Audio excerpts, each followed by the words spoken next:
Assalamualaikum warahmatullahi wabarakatuh. Perkenalkan, kami dari kelompok 1 yang beranggotakan Nadia Fitri Salama, Arifah Fajrina, Hanisa Dwintari, dan Rizky Septiandini. Pada video kali ini, kami akan menjelaskan hasil diskusi kami mengenai analisis kasus Food Estate Provinsi Kalimantan Tengah tahun 2020 sampai tahun 2021 dengan pendekatan ekonomi politik klasik. Resume jurnal acuan yang berjudul Food Estate dan Perlindungan Terhadap Hak-Hak Masyarakat di Kalimantan Tengah. Food Estate telah direncanakan sejak tahun 2018 untuk mewujudkan Kalimantan Tengah sebagai lumbung pangan nasional, tetapi pembangunannya baru dilaksanakan pada tahun 2020 di 2 kabupaten di Provinsi Kalimantan Tengah, yaitu Kabupaten Pulang Pisau dan Kabupaten Kapuas. Tujuan dari jurnal ini adalah untuk meneliti mengenai perlindungan terhadap hak-hak masyarakat di Kalimantan Tengah. Metode yang digunakan adalah penelitian yuridis sosiologis. Dalam pelaksanaannya, Food Estate tidak hanya melibatkan masyarakat lokal tetapi juga transmigran, dan pemilihan lahan XPLG atau pengembangan lahan gambut mendapatkan banyak kritikan karena dikhawatirkan akan menyebabkan permasalahan lingkungan. Kearifan lokal masyarakat Kalimantan Tengah juga menjadi kendala dalam pembangunan Food Estate ini. Pemerintah pusat telah mengakomodir kepentingan masyarakat melalui perlindungan hak-hak masyarakat, terutama dalam pelibatan masyarakat. Namun, belum terlihat secara maksimal efektivitas dan hasilnya bagi masyarakat itu sendiri, sehingga diperlukan upaya perlindungan terhadap hak-hak masyarakat. Latar belakang, Food Estate menjadi salah satu program yang dapat menjaga ketahanan pangan Indonesia di tengah wabah COVID-19 yang belum mereda ini. Pada tahun 2020, Food Estate dibangun di Kalimantan Tengah, tepatnya di Kabupaten Kapuas dan Kabupaten Pulang Pisau. Adanya program Food Estate ini diharapkan suatu wilayah dapat menghasilkan pangan sendiri sehingga kebutuhan pangan untuk masyarakat, terutama masyarakat lokal, dapat terpenuhi. Rumusan masalah pada penelitian ini adalah apakah program Food Estate di Kalimantan Tengah berhasil menciptakan ketahanan pangan? Bagaimana relevansi antara program Food Estate dengan teori klasik dalam ekonomi politik? Tujuan dari penelitian ini adalah yang pertama untuk mengetahui keberhasilan program Food Estate di Kalimantan Tengah dalam menciptakan ketahanan pangan. Yang kedua untuk menganalisis relevansi antara program Food Estate dengan teori klasik dalam ekonomi politik. Konsep teori klasik. Teori klasik ini pertama kali dikemukakan oleh Adam Smith dalam bukunya yang berjudul Wealth of Nation pada tahun 1776. Kemudian diperkuat oleh kemunculan buku Principle of Political Economy karya John S. Mill pada tahun 1848. Dalam teori klasik terdapat 2 pokok aliran. Yang pertama argumentasi tentang mengatur dirinya sendiri, yang kedua teori nilai dan distribusi. Terdapat 3 syarat ekonomi politik klasik. Yang pertama, pemerintah harus menyediakan sarana keamanan militer. Yang kedua, pemerintah harus membentuk perangkat hukum untuk menghindari ketidakadilan. Yang ketiga, pemerintah harus menunjang sektor infrastruktur. Analisis kasus Food Estate di Kalimantan Tengah. Pembangunan program Food Estate di Kabupaten Pulang Pisau dan Kabupaten Kapuas di Kalimantan Tengah dilakukan pada tahun 2020, dan program Food Estate ini dibangun pada lahan seluas 30.000 hektar yang merupakan kawasan XPLG dari program Food Estate pada masa Orde Baru tahun 1995 sampai 1999. Perangkat hukum yang dipakai dalam melaksanakan strategi penanganan pengembangan kawasan XPLG ada 3, yaitu yang pertama, Kepres RI nomor 80 tahun 1999 tentang pedoman kawasan PLG di kawasan Kalimantan Tengah. Yang kedua, Undang-Undang nomor 26 tahun 2007 tentang penataan ruang. Yang ketiga, Kepres nomor 32 tahun 1990 tentang pengelolaan kawasan lindung dan data pendukung lainnya. Mengacu pada pasal 32 ayat 2 Undang-Undang Pangan nomor 18 tahun 2012, pemerintah dan Pemda akan memfasilitasi pengembangan cadangan pangan masyarakat sesuai kearifan lokal. Namun hal ini menimbulkan persoalan sehingga diperlukan legalitas aspek tata ruang guna lahan dengan merevisi Perda nomor 5 tahun 2015 tentang rencana tata ruang wilayah Provinsi Kalimantan Tengah tahun 2015 sampai 2035. Dalam nota keuangan rancangan APBN 2021 disebutkan bahwa pengembangan Food Estate akan dipadukan dengan program pemberdayaan transmigrasi atau petani existing dan investasi small farming. Analisis kasus Food Estate di Kalimantan Tengah dengan pendekatan ekonomi politik klasik. Ada 2 analisis, yaitu analisis dampak positif dan analisis dampak negatif. Pada analisis dampak positif dibagi menjadi 2, yaitu keterlibatan masyarakat lokal dalam program Food Estate dan peningkatan produktivitas hasil panen di Pulau Pisau. Pertama, keterlibatan masyarakat lokal dalam program Food Estate. Adam Smith mencetuskan 2 teori ekonomi klasik, yaitu teori pembangunan ekonomi dan teori pertumbuhan ekonomi. Pada teori pembangunan ekonomi, Adam Smith mengklasifikasikannya dalam 3 hal, diantaranya adalah hukum alam, pembagian pekerjaan, dan proses menambah modal. Pada teori pembagian kerja, Smith menyimpulkan bahwa produktivitas tenaga kerja akan lebih maksimal apabila dilakukan pembagian kerja dan spesialisasi atau division of labor, yang artinya pembagian melalui spesialisasi perorangan yang melakukan produksi akan menghasilkan output yang lebih baik dan lebih efisien. Kasus food estate yang telah dilakukan pada tahap pertama oleh pemerintah pusat sudah dikhususkan untuk mengakomodir kepentingan masyarakat, yaitu Kabupaten Pulau Pisau, Provinsi Kalimantan Tengah. Hal ini dibuktikan dengan pelibatan masyarakat melalui korporasi petani. Meskipun hasil bagi masyarakat di lokasi food estate ini belum mencapai efektivitas, untuk tahap pertama ini sudah memenuhi teori klasik. Melalui korporasi petani ini, di antara para petani di Kabupaten Pulau Pisau, Provinsi Kalimantan Tengah, memiliki hubungan saling ketergantungan dan interdependensi. Yang kedua, ada peningkatan produktivitas hasil panen di Pulau Pisau. Food estate ini menunjukkan peningkatan produktivitas pada hasil panen mereka. Kementerian Pertanian melaporkan bahwa petani di kawasan food estate Kalimantan Tengah melakukan panen raya sekitar 5,6 sampai 6,4 ton per hektar. Jika dilihat dari hasil panen petani sebelum dari program food estate ini hanya sekitar 3 sampai 4 ton per hektar. Maka dari itu mengalami peningkatan rata-rata sekitar 2 sampai 3,4 ton per hektar. Jika dilihat pada hasil panen meningkat pesat dari sebelum food estate, maka dapat membuktikan bahwa teori pertumbuhan ekonomi klasik Adam Smith berhasil pada food estate tahap pertama di Kalimantan Tengah. Teori ini berasumsi bahwa akan mendorong perkembangan penduduk dan pembangunan ekonomi yang akan memperluas pasar, sehingga akan menciptakan spesialisasi dalam hal perekonomian. Selain itu, peningkatan hasil panen ini dapat mengatasi permasalahan impor pangan sekaligus dapat meningkatkan ekonomi petani itu sendiri. Adam Smith mengatakan bahwa dengan spesialisasi dalam hal perekonomian ini pada akhirnya akan membuat kegiatan ekonomi semakin meningkat. Maka dari itu, jika food estate terus-menerus menghasilkan peningkatan hasil panen akan diikuti dengan peningkatan kegiatan ekonomi. Terkait analisis kasus food estate di Kalimantan Tengah, selain adanya dampak positif, juga ada beberapa dampak negatif yang ditimbulkan, serta potensi-potensi dampak negatif lainnya. Yang pertama, yaitu minimnya tenaga kerja lokal menimbulkan adanya pekerja transmigran. Jadi hambatan yang dialami oleh program food estate di Kalimantan Tengah ini adalah sumber daya manusia yang masih minim, di mana tenaga kerja yang tersedia tidak seimbang dengan luas wilayah yang akan ditangani, sehingga perlu mendatangkan tenaga kerja dari luar. Jika melihat dari adanya transmigran ini, dikhawatirkan akan menghilangkan eksistensi masyarakat setempat karena perbedaan dari etos kerja dan tingkat pendidikan. Walaupun adanya komitmen dari pemerintah daerah berdasarkan hasil penelitian yang dikeluarkan oleh jurnal ini bahwa pemerintah Kabupaten Pulau Pisau tidak menerima jika ada usulan adanya transmigran dalam program food estate ini.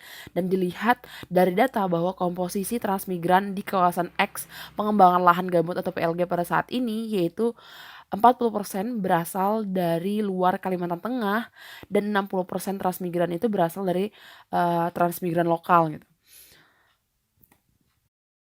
Yang kedua, ancaman kerusakan lingkungan.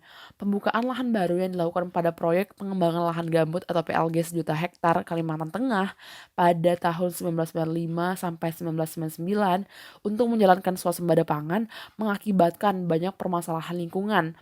Di antaranya ada 400.000 hektar hutan tropika basah berubah menjadi lahan terbuka, berubahnya pola tata air dan kualitasnya, terus berkurangnya daya serap air akibat penebangan pohon yang menyebabkan banjir pada musim penghujan dan mudah terbakar pada musim kemarau, dan hal-hal negatif lainnya yang berdampak buruk bagi lingkungan.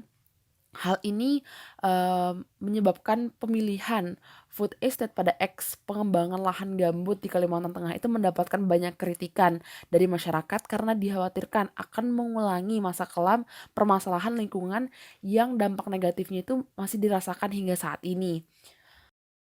Dampak negatif selanjutnya yang dirasakan akibat dari program food estate ini yaitu gagal panen di Desa Belantisiam, Kabupaten Kapuas.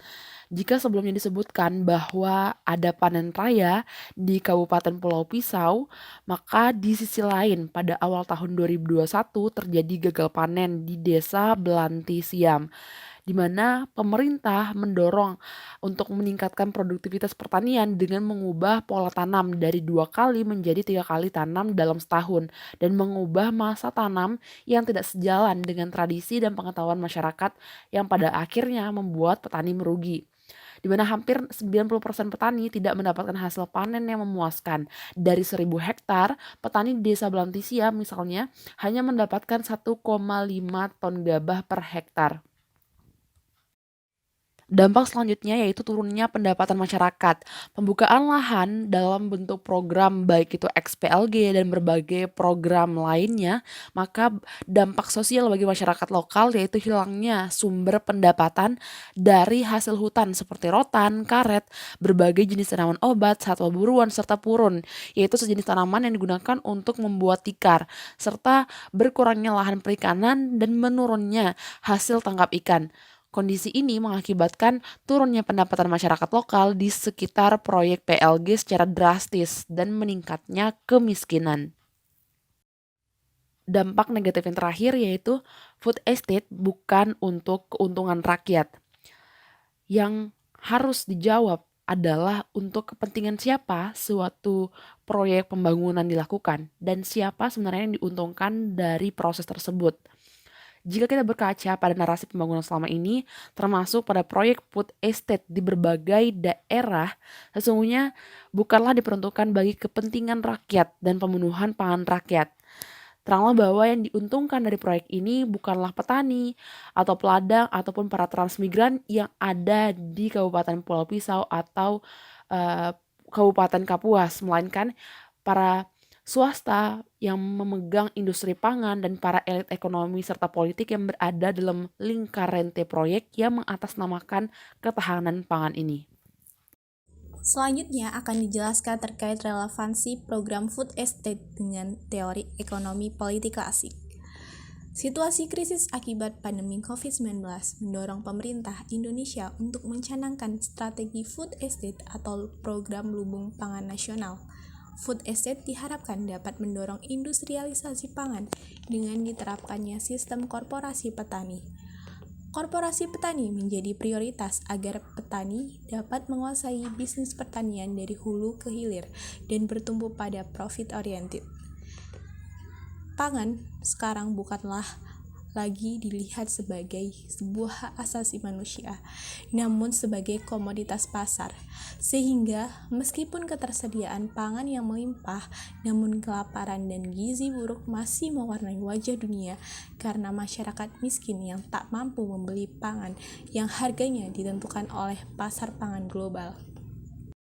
Dengan adanya sistem kapitalisasi pertanian pada proyek food estate ini, maka untuk menghindari dan menekan konflik yang terjadi antara pemodal dan juga masyarakat sesuai dengan teori ekonomi politik klasik, maka pemerintah bertanggung jawab untuk 1. Membuat peraturan dan penegakan hukum yang tegas untuk menghindari terjadinya ketidakadilan dan konflik. Yang kedua, yaitu pemerintah menyiapkan strategi militer dan keamanan yang kuat untuk mengatasi terjadinya konflik dan menjaga pertahanan serta keamanan negara. Yang ketiga, yaitu pemerintah harus dapat menyediakan infrastruktur pelayanan kesehatan dan pendidikan yang dapat memenuhi kebutuhan masyarakat. Selain itu, berbagai permasalahan lingkungan akibat dari proyek ini dapat mengakibatkan kerugian bagi negara dan juga berdampak bagi masyarakat serta keseimbangan alam. Pemerintah perlu memegang prinsip kehati-hatian dalam proses pengadaan tanah untuk lokasi pengembangan lumbung pangan ini, agar tidak terjadi letusan konflik agraria dan perampasan tanah yang akan ditimbulkan oleh pelaksanaan proyek food estate ini. Berkaca pada pendekatan pemerintah yang seringkali gegabah dalam mengeluarkan izin-izin lokasi tanpa tahap peninjauan situasi lapangan, mengeluarkan izin di atas tanah-tanah yang diklaim sebagai tanah negara atau tanah tak bertuan, padahal fakta di lapangan sudah menjadi tanah garapan, pemukiman, bahkan kampung dan desa definitif. Pengeluaran izin-izin tersebut menjadi penyebab terjadinya konflik agraria dan jatuhnya korban. Pemerintah seharusnya dapat menjalankan reforma agraria sebagai sikap politik dan terobosan baru mengatasi krisis yang akan memperkuat kapasitas produksi rakyat tani sebagai produsen pangan nasional. Penutupan. Pada kesimpulannya, teori klasik dalam ekonomi politik diperkenalkan pertama kali oleh Adam Smith pada tahun 1776 dengan diterbitkannya buku Wealth of Nations dan diikuti oleh John S. Mill yang menerbitkan buku Principles of Political Economy pada tahun 1848 yang menghasilkan dua teori, dua pokok aliran, dan 3 syarat. Kasus ekonomi politik pendekatan klasik ini yang terjadi di Indonesia salah satunya adalah food estate di Kalimantan Tengah tahun 2020 yang telah direncanakan sejak tahun 2018. Namun, pada eksekusi program tersebut dapat dikatakan berhasil maupun tidak. Hal ini dibuktikan dengan dampak positif dan negatif yang dihubungkan dengan teori klasik. Dampak positif yang tercipta dari program ini hanya 2, sedangkan dampak negatif yang ditimbulkan sebanyak 5. Dampak positif yang dihasilkannya adalah keterlibatan masyarakat lokal dan peningkatan produktivitas hasil panen di Pulau Pisau. Sedangkan dampak negatif yang ditimbulkannya dari program ini diantaranya yaitu minimnya tenaga kerja lokal, menimbulkan adanya transmigran, merusak lingkungan, gagal panen di Kabupaten Kapuas, turunnya pendapatan masyarakat, dan food estate bukan untuk keuntungan rakyat. Maka dari itu, food estate di Kalimantan Tengah tahun 2020 dapat dikatakan tidak sesuai dengan ekonomi politik klasik dan cenderung berdampak negatif. Saran dari kami yaitu syarat terjadinya ekonomi politik pendekatan klasik diantaranya adalah pemerintah harus membentuk perangkat hukum untuk menghindari terjadinya ketidakadilan. Pembentukan perangkat hukum ini harus diutamakan kesejahteraan masyarakat dan hukum harus ditegakkan secara tegas untuk seluruh golongan. Jika hal ini dieksekusi dengan baik, maka permasalahan lingkungan seperti kasus food estate di Kalimantan Tengah pada tahun 2020 yang mengakibatkan kerugian bagi negara, masyarakat, sampai lingkungan alam pun dapat dicegah atau dihindari. Baiklah, demikian hasil diskusi yang dapat kami jelaskan. Lebih dan kurang kami mohon maaf. Wabillahi taufiq walhidayah. Wassalamualaikum warahmatullahi wabarakatuh.